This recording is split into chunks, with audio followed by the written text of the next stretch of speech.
के रोने लगी। देवकी की आंखों से बहने लगे। बेटी दुखी न हो, बसदेव जी बड़े सरल स्वभाव के हैं, ये कोई दुख नहीं होगा। तब तक कंस पहुंचा तो अपने भैया कंस के गले में हाथों का फंदा डाल के रोने लगी। कंस ने मारे प्यार में अपनी बहन को गोद में उठा लिया,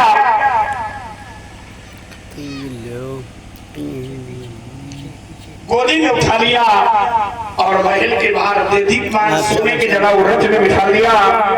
अपनी बहनों बसदेव को गोद में उठा के रथ में बिठा दिया। सेम रेशमी बाग और घोड़ों की खेस दी कंस ने।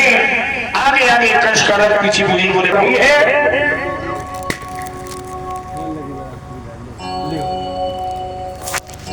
पूरे बारात की विदा हो रही है।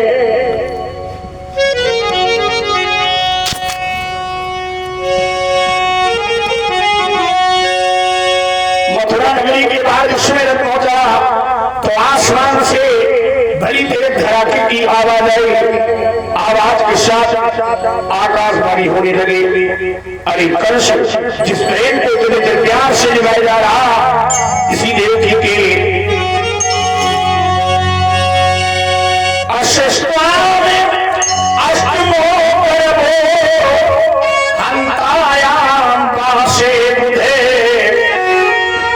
इसी देवकी के 8वें बेटे से तेरी मौत होगी। आकाशवाणी तो सबने सुनी, लेकिन कंस ने ज्यादा सुनी।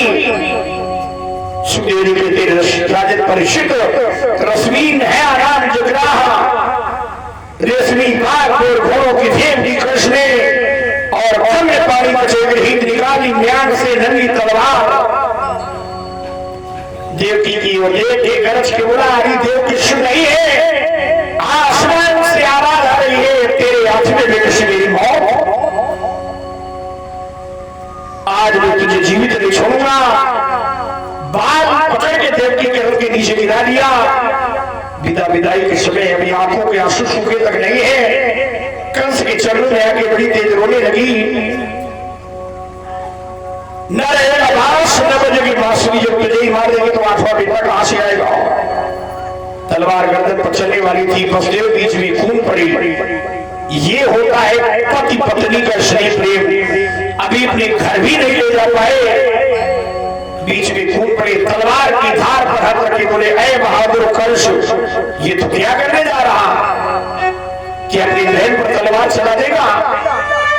एक तो तेरी बहन है, दूसरे बारात की विदा, तीसरे जात की स्त्री है। बहादुर पुरुष कभी स्त्रियों को हाथ नहीं चलाते हैं। अपनी बहन को तू मत मार। दुनिया में तेरा बड़ा नाम है कि मथुरा का रहने वाला कंस बड़ा बलवान है। अपनी बहन पर तलवार चला देगा, कलंक का टीका लग जाएगा, आपेश का पात्र बन जाएगा तू। संसार के लोग क्या कहेंगे। कंस बलवान था, लेकिन बहन की गर्दन पर तलवार चला दी।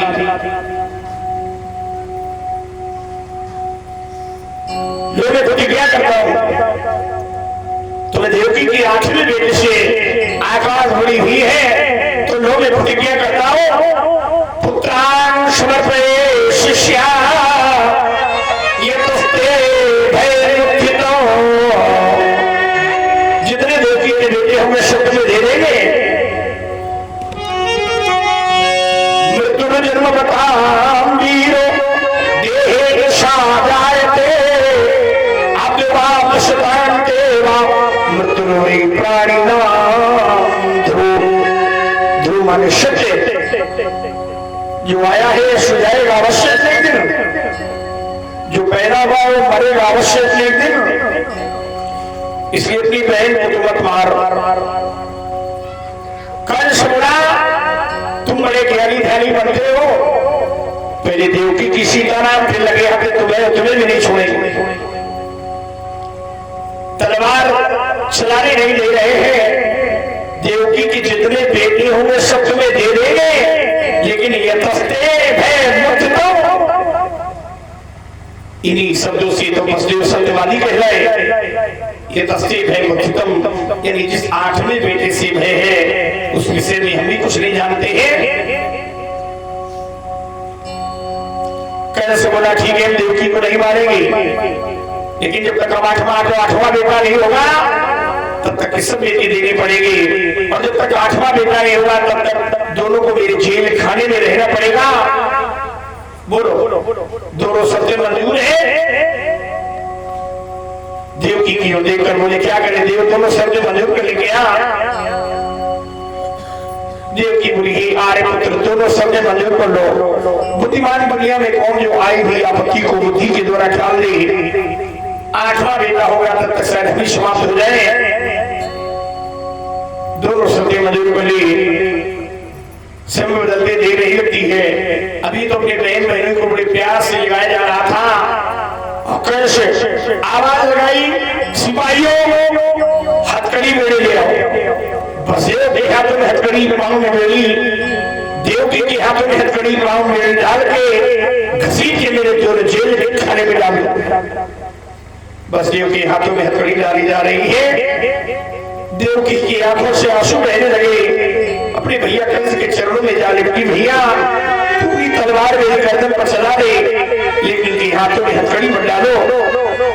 हाय मैं कितनी अभागन हूँ, विवाह होती होती मेरे पति के हाथों में हथकड़ी डाली जा रही है। कंस बोला हत्या तेरे आठवें दिन से मेरी मौत। मथुरा की सड़क पर घसीटते देव की मछली पड़े गए। जेल की फाटक पर खड़ा किया। साथ की सहेलियां दूर खड़े आंसू आ रही है और कह रही थी अरे देवकी देख तेरे माथे की सोने की बेदी कहीं गिर गई है, तेरी मां का सिंदूर पुछ गया है, अरे कुछ तो पर्दा कर दे, तुम्हारे ससुराल के लोग तुम्हारा मुंह देख रहे हैं। तो देवकी अपनी सहेलियों को देखकर रोने लगी और कह रही थी अरे मैना कैसी बेटी कैसा सिंदूर और श्रृंगार कहाँ का साज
जेल का फाटक खोल दिया, धक्का मार के देवकी मछलियों को जेल के अंदर कर दिया।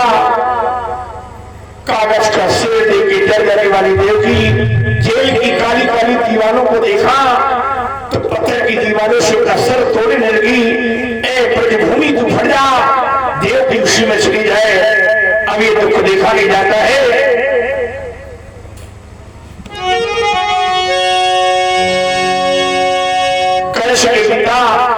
उग्रसेन ने विरोध किया, अरे कंस तूने ये क्या किया, तूने तुमने बहन बहनों को जेल खाने में डाल दिया।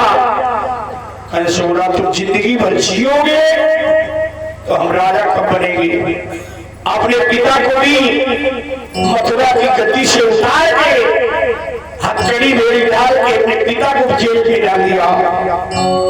और सेन अपने हाथों तिलक करके सोने का मुकुट बांध के बैठ गया।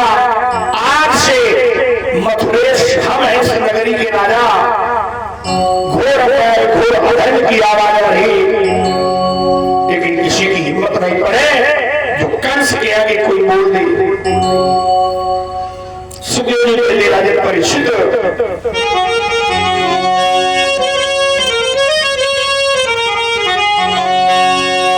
कीर्तिमंतो प्रथम जमे कलश्या आनक दुंदुभी। आगे चल के देवकी ने कीर्तिमंत नामक पहले बेटे को जन्म दिया। वसुदेव जी बोले लाओ लाओ देवकी, ये तो कंस के चरणों की पहली भेंट है। देवकी कह रही थी मेरा पहला कुसुम है, कैसे अपने लाल को जलती आग की भट्टी में जाके झोंक दूं। देख मैंने प्रतिज्ञा की है, जितने देवकी के बेटे होंगे सब तुम्हें दे देंगे।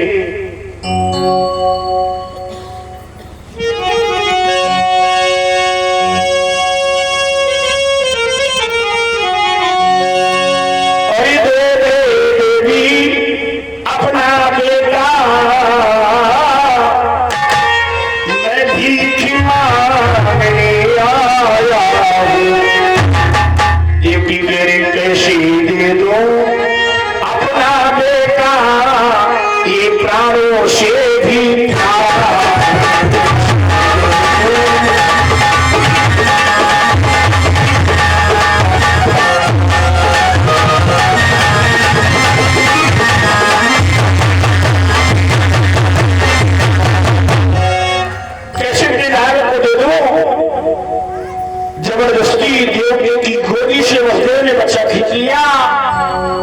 मैंने प्रतिज्ञा की है बेटे कंस को दे देंगे। लेकर चल पड़ी पीछे पीछे दैया के समान देवकी दौड़ी। महाराज इस प्रकार निर्मोही बन के बदले जाओ, एक बार बेटे का मुंह तो चूम लेने दो, मेरे स्तनों से दूध बह रहा है, बच्चे को स्तनपान तो करा लेने दो। वसुदेव जी बोले देवकी बच्चा बच जाए तो बाद में दूध पिला लेना, बाद में मुंह छू लेना, अभी मैं बेटे को लेकर जाऊंगा। जेल की फाटक पर वसुदेव को तो बाहर कर दिया, लेकिन देवकी को जाने नहीं दिया। बड़े बड़े आंखों से आंसू आ रही थी, ब्रजेश्वरी देवी तू ही मेरे बेटे पर कृपा करना, ऐ यमुना मैया तू ही मेरे लाल को बचा लेना। बड़ी बड़ी मनोती बड़े बड़े धन धर रही है। कंस का एक सिपाही साथ में वसुदेव जी बेटे को लेकर कंस के दरबार में पहुंचे। कंस ऊंचे मंच पर राक्षसों से घिरा हुआ देखा। जो वसुदेव की गोदी में बच्चा देखा, कंस बड़ी देर हंसने लगा और बोला वाह। वसुदेव में जानता था तू सत्यवादी है, बेटा लेकर आएगा। कंस ने मंच से दौड़ के देवकी की गोदी से पकड़ के बच्चे का पांव खींच लिया। जो वसुदेव की गोदी से पकड़ के बच्चे का पांव खींचा, वसुदेव के हृदय रोने लगा, हाय है कैसे पकड़ के पांव खींच लिया। वसुदेव जी ने एक बात कही, आकाश पानी आठवें बेटे की भई है, ये देवकी का पहला बेटा है, अब जैसी आपकी इच्छा हो। कंस विचार करने लगा, आकाशवाणी आठवें बेटे की भई है, ये देवकी का पहला बेटा है। पाषाण पिघल उठा, कंस के हृदय में दया आ गई। प्रतिहात कुम्हारो अश्वादस्तु न मे भयम्। ले जाओ अपना ये बेटा, हमें इस बेटे से कोई भय नहीं है, हमें तो देवकी के आठवें बेटे से भय है। न ले जाने में दुखी, न लौटाने में सुखी। किसी अच्छी चीज के मिलने में जितनी ही प्रसन्नता होती है, उसके पिछड़ने में फिर उतना ही दुख होता है। स्त्री बाल बच्चे मकान जमीन जायदाद जितने ही प्यारे लगते हैं, इनको छोड़ने में फिर उतना ही दुख होगा। इसलिए संसार में रहो, लेकिन संसार तुम्हारे अंदर ना नहीं पावे। नाव जब तक पानी में रहती है तब तक खतरा नहीं होता, लेकिन जब पानी नाव में आने लगता है खतरा तभी होता है। स्त्री बाल बच्चों के बीच में रहते हुए भी अलग बने रहो, बिलग बने रहो। संसार में रहो, लेकिन संसार तुम्हारे अंदर ना नहीं पावे।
माही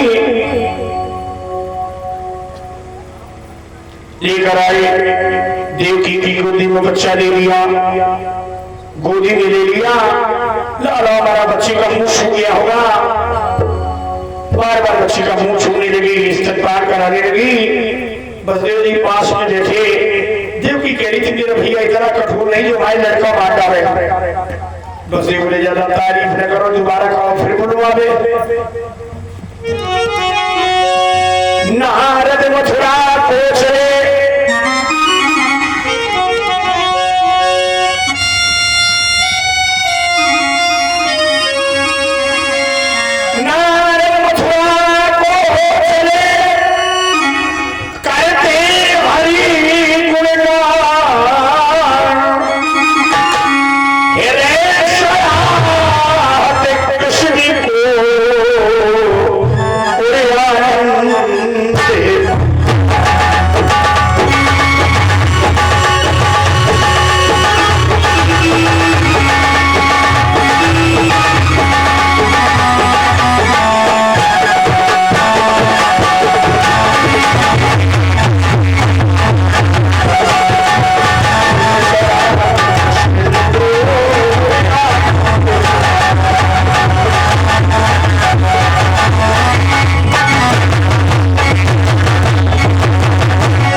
बराबर सम्मान प्रणाम किया। नारद ने आशीर्वाद नहीं दिया। कंस बोला बाबा हमने तो तुम्हारे 3 दफे चरण छुए, आपने आशीर्वाद नहीं दिया। नारद ने आशीर्वाद किया नहीं, अब तो तुम्हारा मामला कुछ गड़बड़ समझ में जा पड़ता। कंस बोला कैसे गड़बड़? तुमने देवकी का बच्चा वापस किया? हाँ, अभी यदि वसुदेव लेके गए थोड़ी देर पहले आ जाते तो यही मिल जाता। कंस बोला क्या हमसे कुछ गलती हुई? नारद बोले गलती नहीं है, तुम मरे गए। कंस 16 आकाशवाणी तो 8वें बेटे की भई है। नारद ने धरती पे 8 लकीरें खींची, लेकिन 1 2 3 4 5 6 7 8 ये 8। अब इधर से गिन ले, 1 2 3 4 5 6 7 8 ये 8वां। सब पहले हैं, सब अठे हैं। नारद समझावे फिर को कसर रह जाए, वो तो नाम है नारद, जिनकी कोई बात रद्द न हो, बेकार न हो, ते नारद। कंस बोला तब बाबा हमसे गलती हो गई। बोले गलती नहीं, तुम मरे धरे। नारद तो यही चाहते हैं इसके पापों का घड़ा भरे, भगवान इसको जल्दी मारे। नारद बाबा तो समझा के चले गए। कंस ने आवाज लगाई, सिपाहियों बसरे से ले दो बच्चा, वापस लेके आवा दोबारा। फिर जेल की फट पर जाके आवाज लगाई, अरे बसरे महाराज बेटे को लेकर दोबारा फिर चलो, हमारे महाराज कंस ने बुलाया है।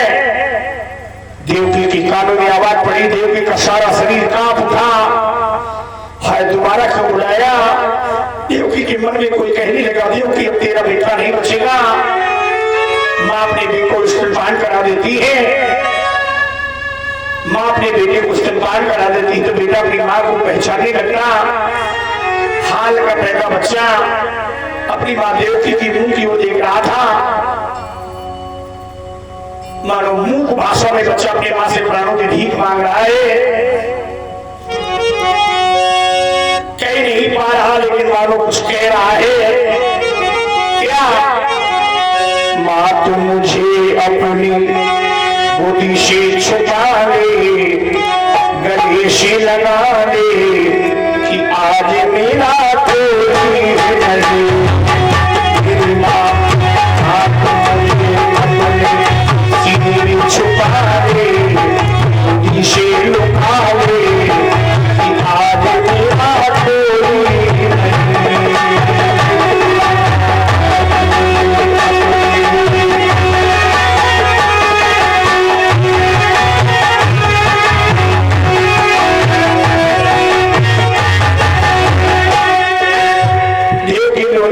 बार बार बेटे का मुंह छू रही है। बेटा मैं कहाँ छिपा लूं, मेरे शरीर में कोई ऐसी जगह नहीं है।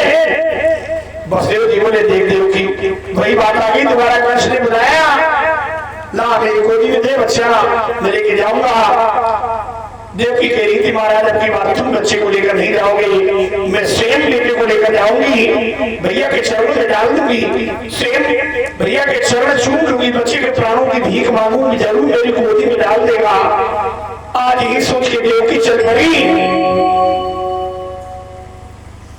बसदेव देवकी और कंस का एक सिपाही साथ में चल रहा। देवकी एक जगह बैठ के बड़ी तेज रोने लगी, पांव आगे नहीं बढ़ रहे थे। बसदेव जी बोले देवकी अगर तुम रोती हो तो हमें भी कष्ट होने लगता, क्या तू सत्य से मैं निकालना चाहती है? देवकी बोली महाराज मैं आपका शब्द नहीं जानती हूँ, मैं सिर्फ इतना जानती हूँ कि माँ को अपना बेटा बहुत प्यारा होता, कैसे अपने लाल को जल्दी आगे की भट्टी में जाके झोंक दूं। बसदेव जी बोले अरे देवकी त्रेता में एक राजा हरिश्चंद्र हुआ था, जिसने सत्तर बलवेदी पर अपने हृदय खंड बेटे को दे दिया, अपनी रानी तारा को दे दिया और स्वयं भी किया था। बड़े बड़े कष्टों का सामना किया, लेकिन अपने शुद्ध धर्म को जाने नहीं दिया।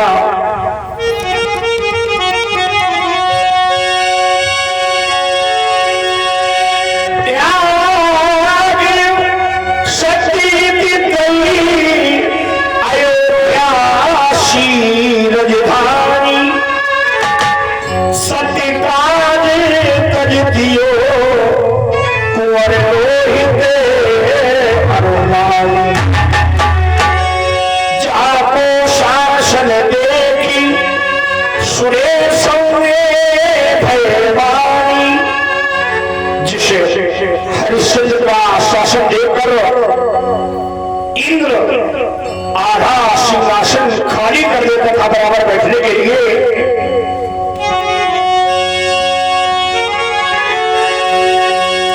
जाको शासन देखी सुरेशों में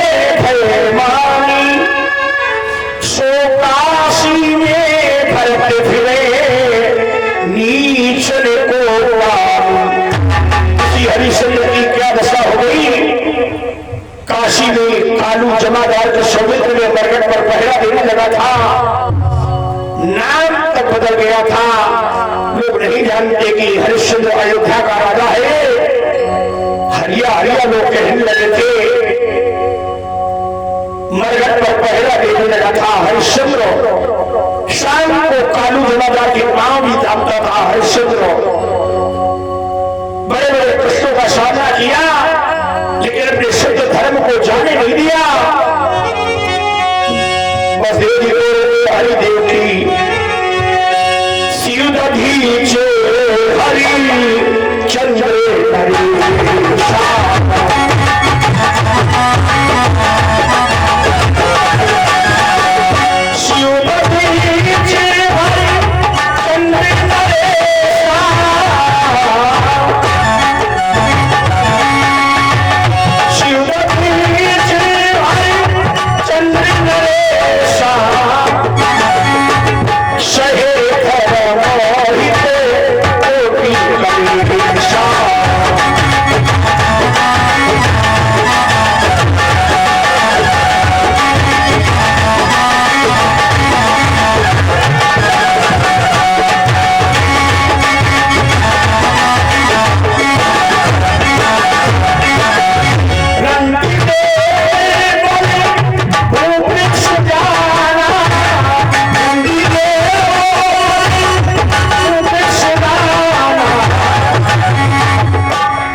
हरिश्चंद्र की कहानी सुन लो। देवकी अपने आंसुओं को पोंछ कर बेटे को लेकर चल पड़ी। कंस के दरबार में पहुंची देवकी। कंस ऊंचे मंच पर बैठा। जो देवकी की गोदी में बच्चा देखा, बड़ी तेज गरज के बोला, भाग भाग भागम तुझे ने बुलाया। तेरी आठवें बेटे से मेरी मौत। तुम बड़ा कंस अपने वंश से देवकी की गोदी से पकड़ के बच्चे का पांव खींच लिया। जो पकड़ के पांव खींचा, देवकी चरणों में लपट के रोने लगी। भैया तेरे बहन तेरे पांव चूम रही है, बच्चे के प्राणों की भीख मांग रही है, डाल मेरी गोदी में। लेकिन कंस ने पकड़ के बच्चे का पांव घुमाना शुरू कर दिया। देवकी बोली, पुष्प भैया आकाशवाणी आठवीं बेटे की भई है, ये मेरा पहला लाल है।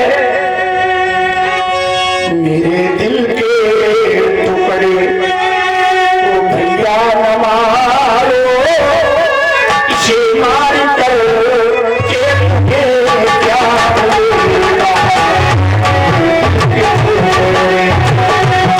भैया न मारो, इसे मार कर के क्या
बेहोश हो गई, बच्चे को सीने में चपाए और बसदेव भी तो एक ही जगह मूर्ति के समान खड़े आंखों से आंसू बह रहे थे। हाय है देव की, तेरी क्या हालत हो रही है।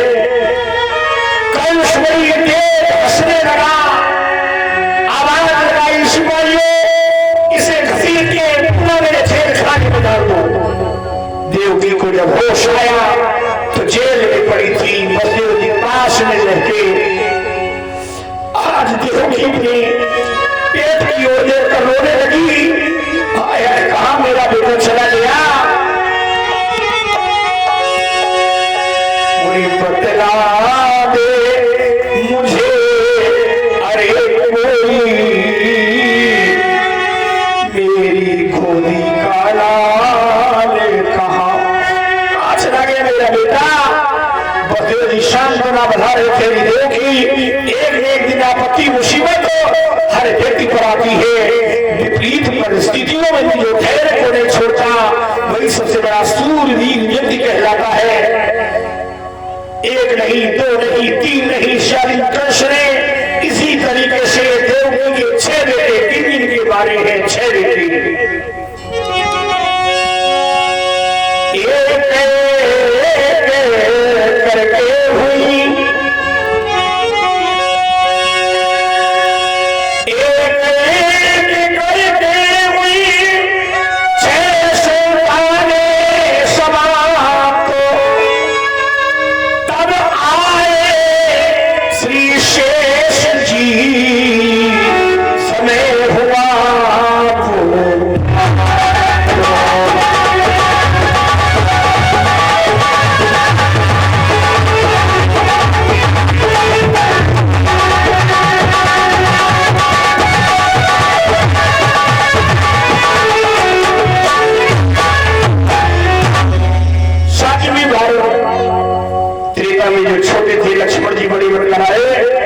भगवान ने सोचा इन्होंने जन्म लिया और कंस ने इसको भी मारने की कोशिश की तो हमारी लीलाएं अधूरी रह जाएंगी। तो भगवान ने योग माया से कहा, देवकी की साथ में गर्भ को निकाल के रोहिणिया रोहिणी के गर्भ में पहुंचा दी। योग माया ने वैसे किया, देवकी की साथ में गर्भ को निकाल के रोहिणी के गर्भ में पहुंचा दिया। ये भी बसदेव की रानी थी, गोकुला में बाबा नंद के यहाँ रहती। दूसरे दिन मथुरा में लोग कह रहे थे, हो विसर्ग से तो गर्भा इत पौरा चक्रसु, राम राम देवकी का तो साधव गर्भ नष्ट हो गया। बात चली, बात समाप्त हो गई। 8वीं बार बड़े तेज रूप से खोरस कला बिहारी ब्रजेंद्र नंदन घनश्याम श्याम सुंदर मुरली मनोहर भगवान श्री कृष्णचंद्र आ गए मां देवकी के गर्भ में। उसी दिन से देवकी का तेज बढ़ने लगा।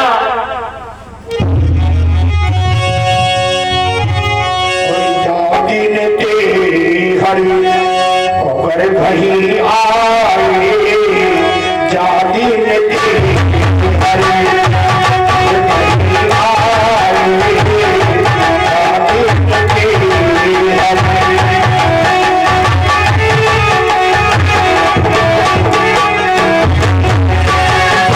अति आनंद सकल जगे छाए।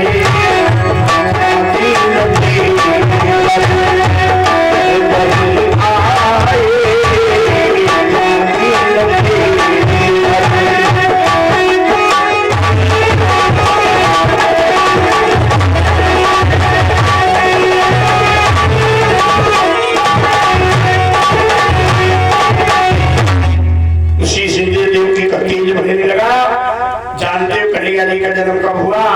भादव की कृष्ण पक्ष की जन्माष्टमी की आधी रात को। आज भी रात्रि आ चुकी है। बसदेव जी सो रही है, बसदेव जी रो रहे थे और रो रो के क्या कह रहे थे, कंस की अब तो पापों की हद हो चुकी, जल्दी आओ कन्हैया गजब हो गया।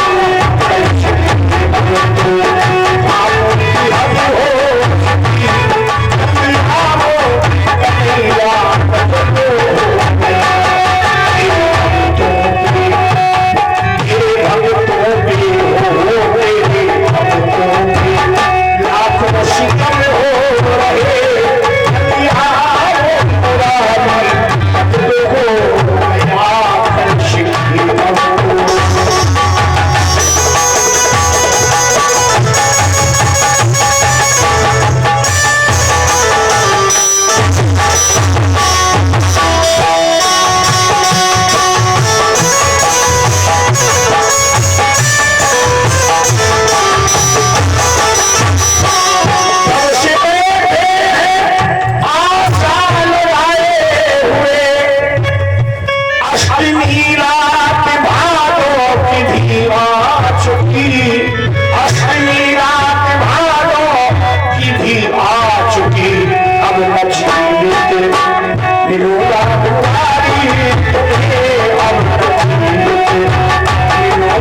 जी सपना देख रही है। सपने में बड़ी भारी गेंद मेरे पास आ रही, रूप छोटा होता जा रहा और चतुर्भुजी बाहों के ऊपर परिणित हो गया। आंख खुली तो गोद में